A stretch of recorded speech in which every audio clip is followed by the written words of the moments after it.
Exercise 18A, question number 7. We have given that PQ are as 4 points and question says prove that PQ is perpendicular to RS. Video fifth में जो lecture fifth मेरा, इसमें मैंने perpendicularity की condition दी है. Since cos theta equal to L1 L2 plus M1 M2 plus M1 M2 and cos theta is also equal in DRS form of DRS A1 A2 plus B1 B2 plus C1 C2 upon under root summation of A1 square plus B square plus B1 square plus C1 square into under root A2 square plus B2 square plus CT square.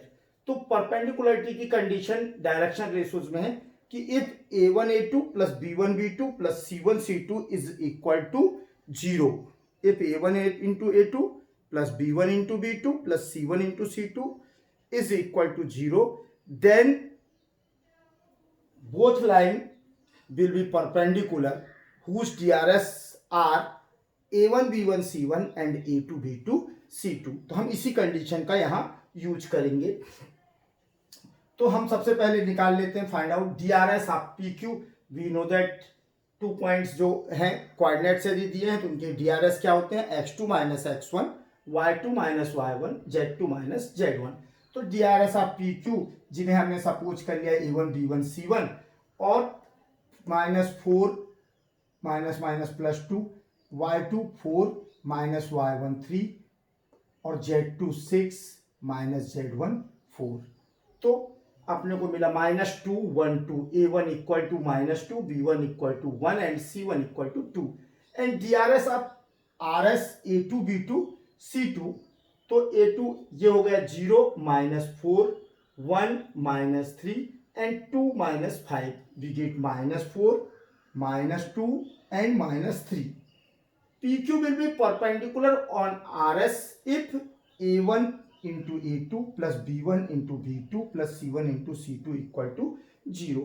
So now calculate A1 into A2 plus B1 into B2 plus C1 into C2. Now substitute values.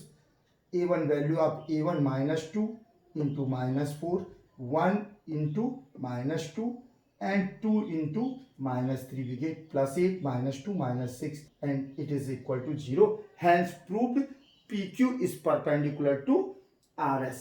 Ninth question में question says कि यदि एक line positive axes से, positive side of axes alpha से angle alpha beta gamma बनाती, यदि एक straight line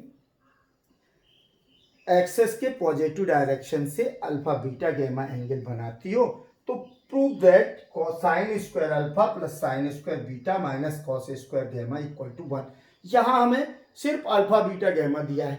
मैंने कहा कि बार बार अच्छे से ध्यान रखो कि यदि अल्फा बीटा गैमा दिया है या LMN दिया है तो एक रिलेशन हमेशा ध्यान रखो, कुछ भी नहीं दिया मतलब वो रिलेशन पे डिपेंड है कि L square plus M square plus N square is equal to 1 or cos square alpha plus cos square beta plus cos square gamma is equal to 1. It means sum of square of DCS of any line segment is always equal to 1. Sum of square of DCS of any line segment is always equal to 1. हमने इसको prove कर रखा है first lecture में ही. तो अब यहाँ पर हमें सिंस वी नो दैट, हम जानते हैं अच्छी तरह से कि cos square alpha plus cos square beta plus cos square gamma is equal to 1. अब हम cos स्क्वायर अल्फा को साइन के फॉर्म में क्या लिख सकते हैं, 1 minus sine square alpha. cos square beta को क्या नोट कर सकते हैं, 1 माइनस साइन स्क्वायर बीटा. और cos स्क्वायर गैमा को cos स्क्वायर गैमा दिया तो उसी फॉर्म में रहने दिया हमने.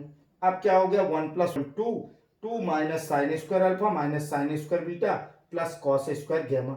अब हम क्या कर दें, ट्रांसपोज कर दें अर्थात प्रक्षांतर कर दें. तो क्या हो जाएगा 2 प्लस कॉस स्क्वायर गैमा और ये हो गया 1 plus sine square alpha plus sine square beta. 1 को अपन इधर ले आए तो क्या हो जाएगा 2 माइनस 1 1 और कॉस स्क्वायर गैमा को इधर ले आए तो हो जाएगा माइनस कॉस स्क्वायर गैमा. तो sine square alpha plus sine square beta minus cos square gamma is equal to 1. ये क्वेश्चन नंबर 9 है. क्वेश्चन नंबर 8 प्रीवियस लेक्चर में मैं एक्सप्लेन करने वाला था, लेकिन हुआ ये कि वीडियो कट गया फोन आ जाने से। तो पहले क्वेश्चन नंबर 8 भी समझ लो यही कि हमें इस क्वेश्चन में 8th क्वेश्चन में उन्होंने दिया कि एक लाइन के डीसीएस क्या है 1/c 1/c 1/c है। लाइन के डीसीएस क्या है 1/c 1/c 1/c।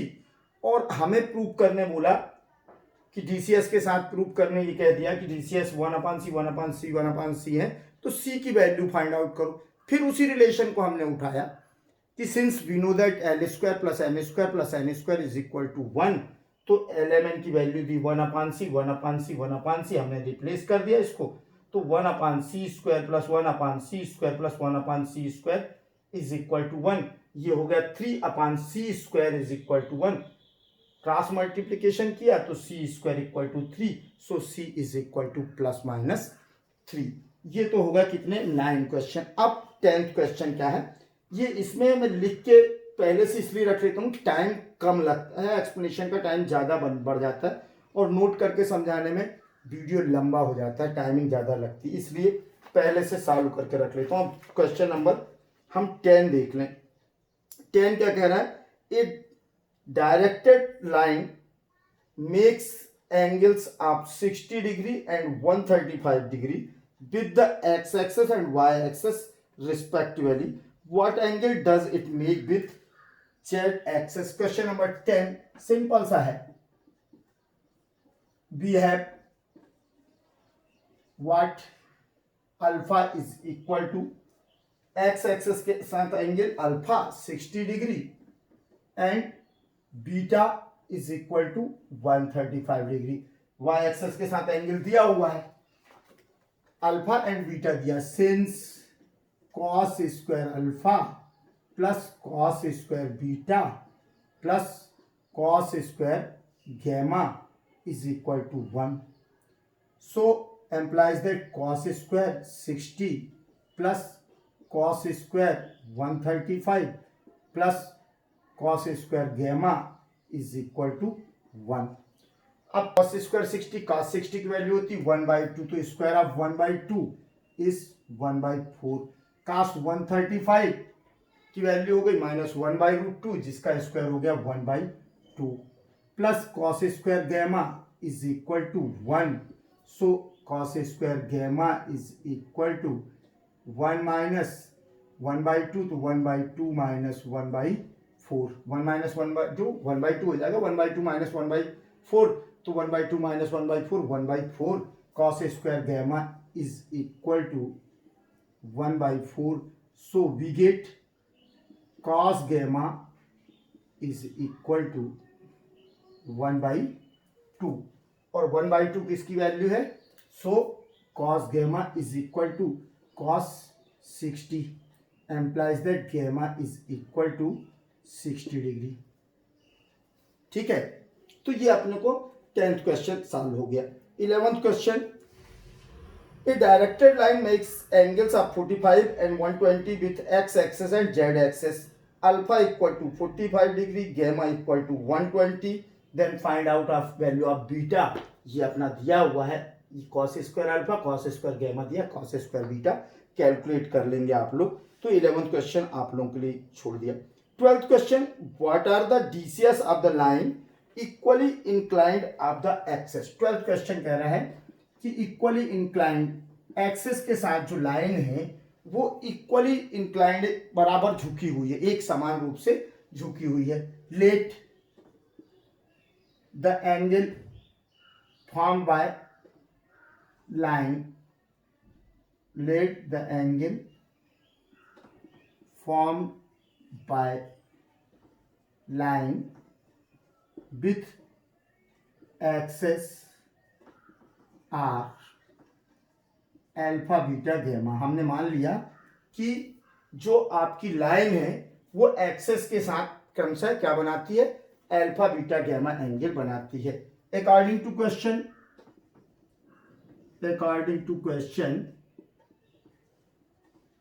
ये क्या कह रहा है question, alpha is equal to beta is equal to gamma is equal to theta, suppose कर लिया हमने।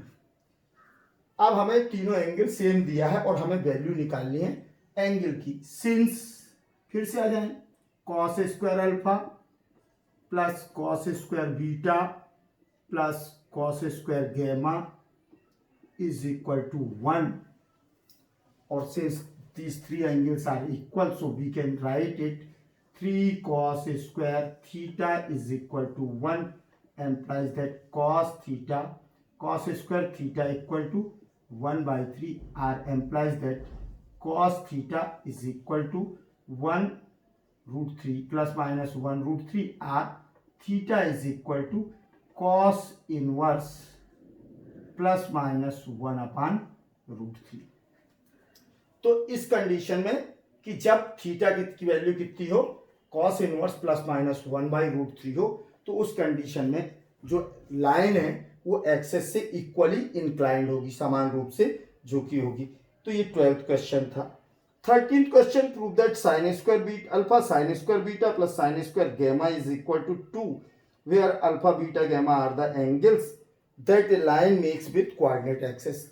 ये क्वेश्चन यही क्वेश्चन है कि अल्फा बीटा गैमा वो बोल रहा है कि लाइन एक्सेस के साथ यदि अल्फा बीटा गैमा एंगल बनाती है तो हमें प्रूव करना है sine square alpha plus sine square beta plus sine square gamma is equal to 2। हमारे पास और कुछ नहीं है, तो फिर वो किस कंडीशन पे जाएंगे? हमारे पास एक कंडीशन हर समय होती है, डीसीएस की बात कर रहे हैं या एंगल की बात कर रहे हैं, वो क्या है? Cos square alpha plus cos square beta plus cos square gamma is equal to 1। तो हम लिखेंगे since we know that cos square alpha plus cos square beta plus cos square gamma equal to 1। अब cos का alpha cos beta cos gamma को किस में convert करते हैं? साइन में। तो कॉस स्क्वायर अल्फा हो गया 1 minus sine square alpha, cos square beta हो गया 1 माइनस साइन स्क्वायर बीटा, और कॉस स्क्वायर गैमा हो गया 1 minus sine square gamma is equal to 1। तो पूरे sine square alpha sine square beta sine square gamma minus में हम इसको ट्रांसपोज कर दें, पक्षांतर कर दें दूसरे पक्ष में, तो और इनको सम कर दें, तो 1 प्लस 1 प्लस 1 कितना हो गया? 3 is equal to 1 plus sine square alpha plus sine square beta plus sine square gamma, और 1 को इधर ले आए तो क्या हो जाएगा? Sine 3 minus 1 is equal to sine square alpha plus sine square beta plus sine square gamma, या जो हमें प्रूव करना था sine square alpha plus sine square beta plus sine square gamma is equal to 2। तो ये question भी आपका clear हो गया 13th क्वेश्चन। 14th क्वेश्चन है, if a line makes angle 90 degree 135 degree 45 degree with the axes x y z axes respectively find its direction cosines. A line makes angle 90 135 45 with the x y z axes, x axes से 90 degree बना रही है। Since we know that L is equal to cos alpha and alpha is equal to 90, so L equal to cos 90 is equal to 0। Again m equal to cos beta and we have given that beta equal to 135, so m is equal to cos 135, और cos 135 की value हो जाएगी -1 by root 2, तो m equal to -1 by root 2, और n is equal to cos gamma, और gamma की value क्या दी है? गैमा की वैल्यू दी है 45, तो cos 45 n is equal to cos 45 is equal to 1 upon root 2। ये सबके लिए बेटा अच्छे से मेरे लेक्चर्स देख लो 3D के। 3D कभी परेशान नहीं करेगी यदि 6 लेक्चर्स आपने ध्यान से 2 बार सुन लिया, क्योंकि ये सारे डेरिवेशन जो मैं यूज कर रहा हूँ उनको ड्राइव किया है मैंने उन लेक्चर्स में। तो ये आपका मिल जाएगा, आपका आ गया 0 -1 by root 2 and 1 by root 2। क्या मिल गई आपको? डायरेक्शन कोसाइंस उस लाइन की।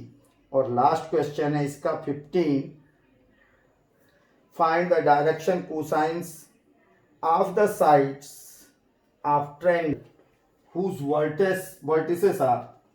अब ये दे रहा है 15th क्वेश्चन, तो ये ABC ट्रायंगल ले लें ABC, और इनके वर्टिसेस है 3 5 -4, बी दे रहा है -1 1 2 -1 1 2 एंड सी दे रहा है कितना -5 -5 एंड -2।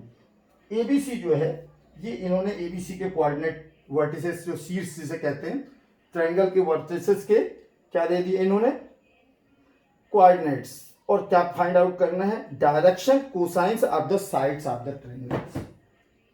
ए बी तो डीआरएस ऑफ ए बी क्या निकाल लें डीआरएस ऑफ ए बी, इसको नाम देना चाहो तो दे सकते हो A1 B1 C1, ये साइड है।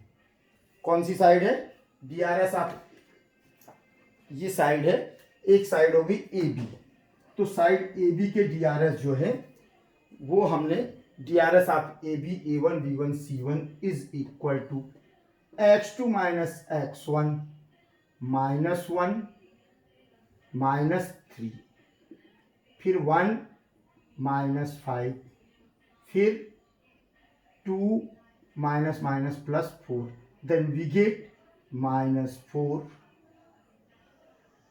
-4 एंड 2 + 4 6। चूंकि डीसीएस निकालना तो यही हम निकाल लेते हैं क्या A B C A1 B1 A B again and A B is equal to कोई भी लाइन की लेंथ जो होती है वो √A1² plus B1² plus C1², तो ये हो जाएगा square of 4 -4 16, square of -4 16, square of 6 36, तो ये 36 प्लस बने 32 प्लस 30 38 और 68 कितना हो गया A B is equal to √68।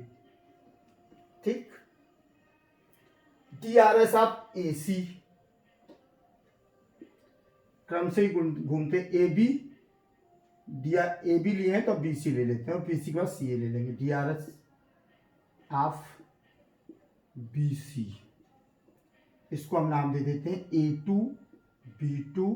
अच्छा इसके पहले डीआर मैंने यहां पर अपन so L is equal to A1 upon AB is equal to -4 upon √68, M is equal to B1 upon AB is equal to M की वैल्यू B1 कितना है आपका -4 अपान √68, जो कैंसिल हो रहा हो तो निकल जाएगा इसको, और चाहे तो इसको मैं हल कर दे रहा हूं, तो इसको सॉल्व करके देख लेना और यदि सिंप्लीफाई हो तो ये हो गया। और n इक्वल टू डायरेक्ट लिख दे रहा हूं C1 कितना आपका 6 अपान √68, तो ये आ गए ए बी के डीसीएस। इसी तरह से बीसी के, अब डीआरएस ऑफ बीसी इसको नाम दे दिया हमने A2 B2 C2, तो ये क्या हो जाएंगे इज इक्वल टू -5 +1 -5 -1 और -2 और ये क्या है -2, तो ये अपने को मिला A2 B2 C2, माने A2 B2 C2 is equal to -4 -6 और -4 -6 -4 and BC equal to, now BC is equal to √A2² plus B2² plus C2², ये फार्मूला भी है और डायरेक्ट BC की वैल्यू भी है, तो यहाँ पर हम लिख लें is equal to √16 plus 36 plus 16, तो ये भी कितना आया, अंडर रूट कितना, अंडर रूट 68। तो B C is equal to under root 68। So इसको L1 M1 N1 दे देता हूँ नाम, इसको L2 M2 N2 दे दूंगा। L2 BCS के DCS, L2 equal to A2 upon BC। तो A2 कितना आया बेटा, -4 upon under root 68। M2 B2 upon under root B2 upon BC। तो ये आ गया आपका -6 अपान अंडर रूट 68। और N2 आया C2 कितना है, -4 अपान अंडर रूट 68। तो ये ए बी की आ गई, बी सी की DCS आ गई। और अब हम निकाल लेते हैं CA की DCS, DRS of CA, DRS of CA, ठीक है। DRS ऑफ CA, इसको हम नाम दे देते हैं A3 B3 और C3। तो CA माने A अपना हो गया is equal to 3 minus minus plus 5, 3 minus 5, 5 minus minus 5 minus minus minus plus 5 और -4 और minus minus plus 2, x2 minus x1, y2 minus y1, z2 minus z1। Sorry CA के लिए है ना हमने, तो A हमारा क्या हो जाएगा, CA, ठीक तो था यार, A3 B3। A हमारा ठीक है, 3 minus 3 plus 5, 5 minus minus minus plus 5 और -4 माइनस माइनस प्लस 2, ठीक। तो ये अपने को मिल गया 8 10 और ये -2। So CA is equal to under root A3 square plus B3 square plus C3 square. तो ये हो गया आपका 64 प्लस 100 प्लस 4। तो ये आ गया हमारा कितना, 168। CA is equal to 168। Then L3 is equal to A3 upon, A3 कितना है, A3 अपान CA।